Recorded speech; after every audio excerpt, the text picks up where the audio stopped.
Hi friends, welcome to my channel. CCTV footage ద్వారా రుద్రాని చేసిన కుట్రని తెలుసుకున్న రాజ్కి క్షమాపణ చెప్పిన మినిస్టర్, అరెస్ట్ అయిన రుద్రాని. అసలు ఇదంతా ఎలా జరగబోతుందనేది ఈ వీడియోలో తెలుసుకుందాం. రుద్రాని అయితే రాజ్ కావ్యల కూతుర్ని మినిస్టర్కి తీసేసుకోమని చెప్తూ ఉంటుంది. మినిస్టర్తో ఇక తను మాట్లాడుతూ ఉంటుంది. మీ భార్య ప్రాణాలతో ఉండాలంటే మీరు ఖచ్చితంగా ఈ బిడ్డని మార్చేయాలి, లేకపోతే మీ భార్య ప్రాణాలతో ఉండదు, ఆలోచించుకోండి అని రుద్రాని అయితే అంటూ ఉంటుంది. ఇంతలో ఇక డాక్టర్ అయితే వస్తారు. వచ్చిన తర్వాత, సార్, ఈ సమయంలో మీకు ఇంకో వార్త చెప్పాలి, అది ఎలా చెప్పాలో కూడా తెలియడం లేదు అని డాక్టర్లు అయితే అంటూ ఉంటారు. అప్పుడే ఇక ఆ మాట విని ఇక మినిస్టర్ అయితే, ఏంటది చెప్పండి అని కంగారు పడుతూ అడుగుతూ ఉంటాడు. ఏం లేదు సార్, ఇక మేడంకి పిల్లలు పుట్టే అవకాశం లేదు, తను ఇంకా పిల్లల్ని కనలేదు అని అంటూ ఉంటాడు డాక్టర్ అయితే. అప్పుడే ఇక మినిస్టర్ ఆ మాట విని షాక్ అయిపోతూ ఉంటాడు. డాక్టర్ వెళ్ళిపోయిన తర్వాత అప్పుడే ఇక రుద్రాని అయితే, విన్నారు కదా మినిస్టర్, ఇక మీ భార్యకి పిల్లలు పుట్టే అవకాశమే లేదు.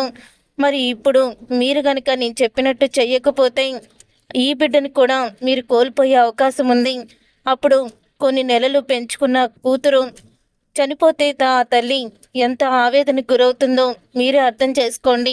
తర్వాత మీ ఇష్టం, నేను చెప్పినట్టు చెయ్యండి అని రుద్రాని అడుగుతూ ఉంటుంది మినిస్టర్ని. అప్పుడే ఇక మినిస్టర్ అయితే ఆలోచిస్తూ ఉంటాడు. ఆలోచిస్తూ ఇక జరగబోయేది తను ఊహించుకుంటాడు. తన భార్య అసలు ఎంతలాగా తను బాధపడుతుందో ఊహించుకొని షాక్ అయిపోతూ ఉంటాడు మినిస్టర్ అయితే. అప్పుడే ఇంకా, ఏంటి మినిస్టర్, మీ ఆవిడ ఎంత బాధపడుతుందని ఊహించుకుంటేనే మీకు భయమేస్తుంది కదా, అదే నిజమైతే ఇక మీ జీవితంలో మీరు ఏం తప్పు చేశారో మీకు అర్థమవుతుంది అని రుద్రాని అయితే మినిస్టర్ని మాటలతో చాలా మార్చేస్తూ ఉంటుంది. నన్ను ఇప్పుడు ఏం చేయమంటావు అని రుద్రాణిని అడుగుతూ ఉంటాడు మినిస్టర్. అప్పుడే ఇక రుద్రాణి అయితే, ఏముంది, ఆ పాపని మార్చేసి ఈ పాపని మీరు మీ ఆవిడ ఒడిలో పడుకోబెట్టండి, వాళ్ళిద్దరికి కట్టిన స్లిప్పులను కూడా మార్చేయండి అని అంటూ ఉంటుంది రుద్రాణి. నా చేత్తో నేను అలా చేయలేను, అది కూడా ఒక పాపమే కదా, నా భార్య సంతోషంగా ఉండాలని మరొక తల్లికి నేను ఆవేదన్ని మిగులుస్తున్నాను, నా చేతులతో నేను చేయలేను, ఆ పనేదో మీరే చెయ్యండి అని మినిస్టర్ అయితే అంటూ ఉంటాడు. అప్పుడే ఇక రాజు కావ్యల కూతురికి ఉన్న స్లిప్ని మినిస్టర్స్ కూతురికి మార్చేస్తుంది. అలా స్లిప్పులు మార్చేసి బిడ్డల్ని కూడా మార్చేస్తుంది రుద్రాణి. ఇక బిడ్డల్ని మార్చేసిన తర్వాత ఇప్పుడు ఎవ్వరికి అనుమానం రాదు, ఈ విషయం మీ మధ్య నా మధ్య మాత్రమే ఉంటుంది, మూడో కంటికి తెలీదు, మీరేమీ కంగారు పడకండి అని అంటూ రుద్రాణి అయితే చెప్తుంది. అప్పుడే ఇక స్పృహలోకి వస్తుంది మినిస్టర్ వాళ్ళ ఆవిడైతే. వచ్చిన తర్వాత అప్పుడే ఇక మార్చేసిన కావ్య కూతుర్ని తీసుకువెళ్ళి మినిస్టర్ అయితే, మనకి కూతురు పుట్టింది, ఆరోగ్యంగా ఉంది అంటూ ఇక అబద్ధం చెప్పి ఆ బిడ్డని అయితే ఆవిడికి చూపిస్తాడు. ఇక తనకి కూతురు పుట్టి ఆరోగ్యంగా ఉందని తెలుసుకొని తను కూడా చాలా ఆనందపడుతూ ఉంటుంది.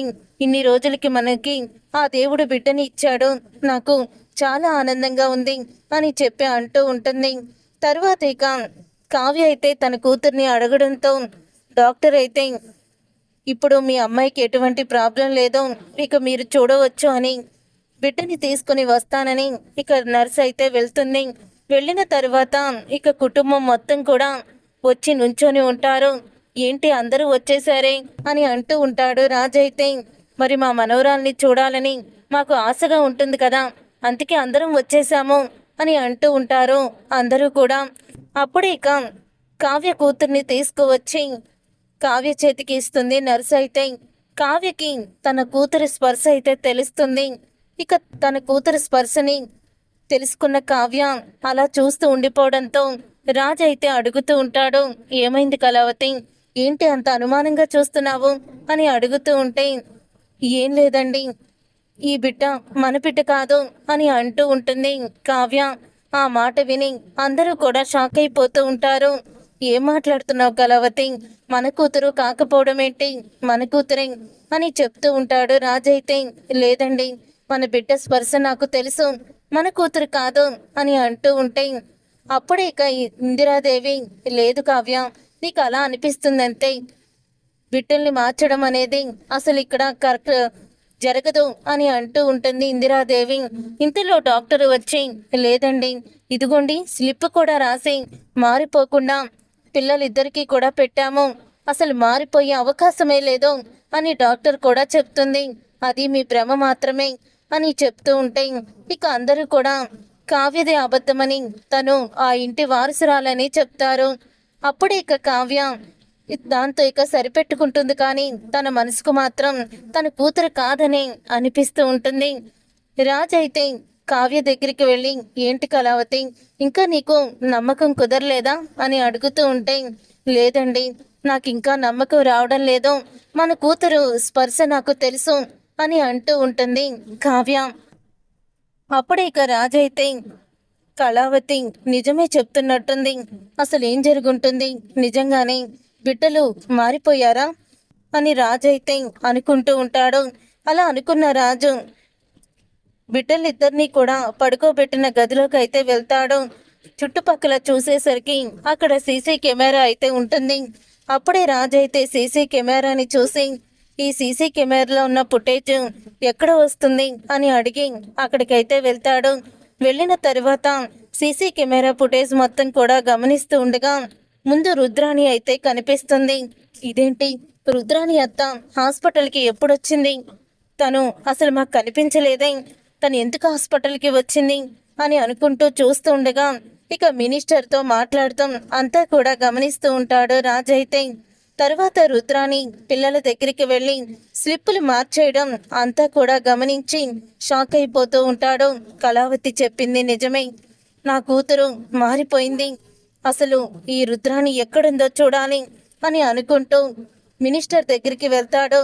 మీరు మా రుద్రాణి అత్తతో ఏం మాట్లాడారు అని అడుగుతూ ఉంటాడు మినిస్టర్ని రాజ్ అయితే.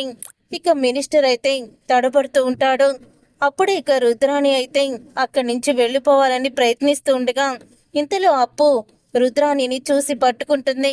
రాజ్ అయితే రుద్రాణి దగ్గరికి వచ్చి, అప్పు, ఇది మా కూతుర్ని మార్చేసింది, చాలా పెద్ద తప్పు చేసింది అని సీసీటీవీ ఫుటేజ్ని చూపిస్తాడు. అప్పుడే ఇక అది చూసి అప్పు అయితే రుద్రాణి చెంప పగలగొడుతుంది.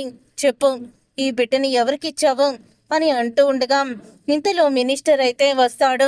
ఇక మినిస్టర్ వచ్చి, ఏంటి సార్, అసలు మా అత్త మీతో ఏం మాట్లాడింది, మీ ఎదురుగానే బిడ్డని మార్చేసింది, అసలు నా కూతురు ఎక్కడా చెప్తారా, లేకపోతే ఇదంతా కూడా సోషల్ మీడియాలో పెట్టమంటారా అని అడుగుతూ ఉంటాడు రాజ్ అయితే. అప్పుడే ఇక మినిస్టర్ అయితే, నన్ను క్షమించండి సార్, మీ కూతుర్ని మా కూతురుగా మా ఆవిడ ఒడిలో పడుకోబెట్టాను అని మొత్తం నిజాన్ని బయట పెడతాడు. అది విని ఒక్కసారి షాక్ అయిపోతూ ఉంటాడు రాజ్ అయితే. నేను చేసింది తప్పే, నా భార్య ప్రాణం కాపాడుకోవడం కోసం నేను ఇదంతా చేశాను, నన్ను క్షమించండి అంటూ రాజుని క్షమాపణ అడుగుతూ ఉంటాడు.